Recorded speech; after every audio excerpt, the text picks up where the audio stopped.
A long time ago, in a nice, quiet village where lived a wealthy merchant, he lived together with his daughter, who was named Balwangputi.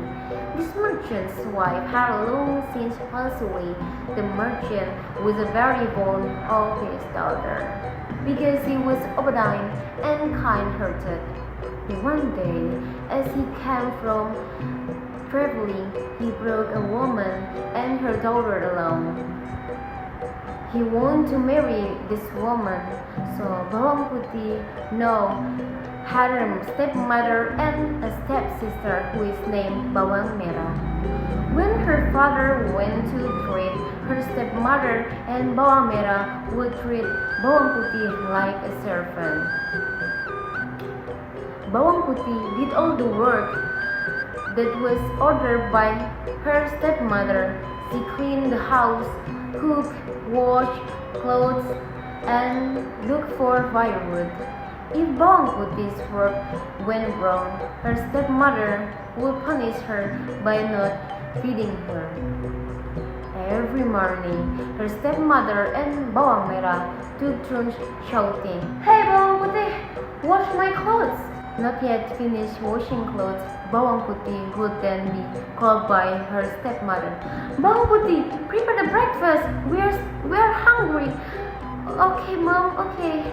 Because Bawang Putih worked so hard and was punished so harshly, her body became thinner. One day, Bawang Putih's father returned home and felt ill. He was very ill, and Bawang Putih was very sad because of it. She never left her father alone. However, God decided differently. Bawang Putih's father died. "Dad! Don't leave me, Dad! Don't leave me!" While Bawang Putih wept and cried, her stepmother and Bawang Merah were excited because the property in the house of Bawang Putih's father now belongs to them. "Look, Bawang Merah, he finally died." "Yes, Mom, we will be rich." Bawang Putih's life was miserable after her father died. She no longer had her father to love and comfort her. Her stepmother and Bawang Merah further tortured her. Bawang Putih tried to be patient, but sometimes she would cry at night. "God, please help me. Why are they always ever to me?" One day, Bawang Putih went to the river to wash the clothes. She was very sleepy and hungry. Her body was weak while washing. Bawang Putih didn't realize that her stepmother's favorite shawl has washed away.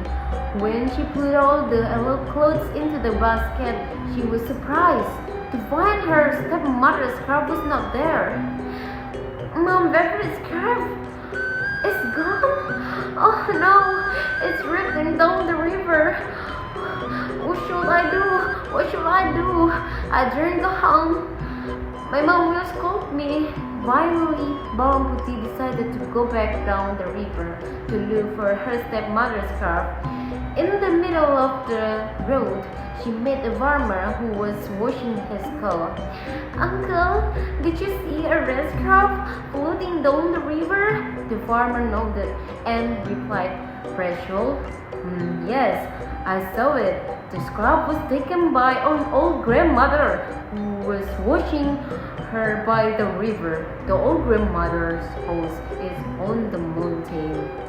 Bawang Putih immediately headed up, and there she found a wooden house. Bawang Putih knocked the door of the house. "Excuse me, Grandma, did you see my mother's red scarf?" The old grandmother came out of the house and greeted Bawang Putih. "Hi dear, let's go in. What's your name?" "My name is Bawang Putih, Grandma." The old grandmother will give a red scarf with one condition: Bawang Putih must help her first. Bawang Putih agreed. All day she helped the grandmother cook look for firewood, clean the house, and wash the clothes. For Bawang Putih, all the work was easy because he was used to doing it. Finally, it was time for Bawang Putih to leave her home. The grandma gave her the shawl. Bawang Putih, this is the red scarf you are looking for. I want to give you a pumpkin for you because you helped me. Choose which one you like. On the table there were both small and large pumpkin. Bawang Putih chose a small pumpkin because he also had to carry a basket full of clothes home. I chose the small one, Grandma. Okay, take this little pumpkin. But remember, you can't open the pumpkin until you get back home. Understand? Well, Grandma, I will do everything you said. Arriving at home, Bawang Putih was called by her stepmother and Bawang Merah. Where have you been, Bawang Putih? How dare you go out without my permission? Forgive me, Mom. I was... Stop! Enough, Bawang Putih. You don't need your excuse. They continued to beat her. Then they saw the pumpkin brought by Bawang Putih. Cut the pumpkin and cook it. We are starving because of you. Bawang Putih took the knife and split the pumpkin. What a surprise! The pumpkin was full of sparkling and expensive jewelry. Where did you get the pumpkin? Bawang Putih then told them everything. Bawang Putih, you should have chosen a large pumpkin. It would have had more jewelry. Hearing the word of Bawang Putih, Bawang Merah and the stepmother finally got the idea. Looks like I have an idea. The next day, the stepmother and Bawang Merah went to the river. They deliberately washed away the red scarf. Then secretly they followed the wheel as it was washed away.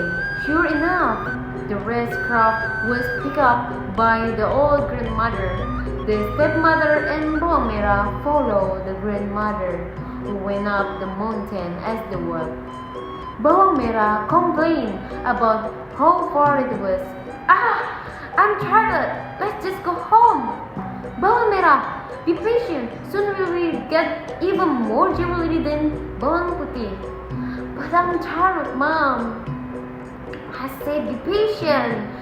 Arriving at the old grandmother house, the stepmother and Bawang Merah knocked the door, and the old grandmother welcomed them warmly. Then the stepmother and Bawang Merah pretended to be sad and asked about the red scarf. Dear grandmother, did you see my mother's red scarf? Did you find it? Oh, yes. It just happened that grandma found it on the river. Just like Bawang Putih, the new grandmother will give the shawl if they help her.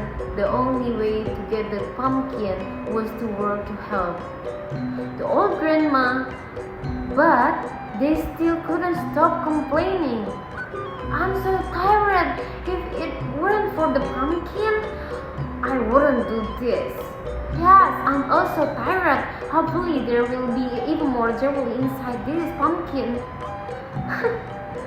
Finally, Bawang Merah and the stepmother finished their work at the old grandmother's house and said goodbye.